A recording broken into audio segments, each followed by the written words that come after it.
তো আসসালামু আলাইকুম গাইস। তো আজ একটা আমি কৃষক ভাইয়ের কাছে এসেছি। তো অনেক কষ্টেই 2 বিঘা কপি করেছিল।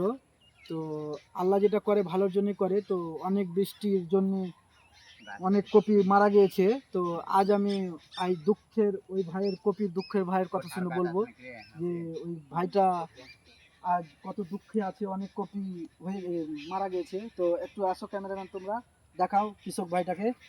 তো কৃষক ভাই, তোমার একটু এদিকে মুড়ি ছাড়াও, এদিকে ছাড়ো। কি করেছিল? তো 1.5 বিঘা কপি করেছিল। তো তোমার ফলন কিভাবে কতটা হলো? তো ফলন শেষ। তো আপনারা দোয়া করবেন, 10 কাঠায় মতন বেচা আছে এই কপির ভুঁই। তো ইনাটি দোয়া করবে যদি খরচা পানি উঠে যায়। আর ভিডিওটা শেয়ার করবেন এই কৃষক ভাইয়ের যে জন্যে।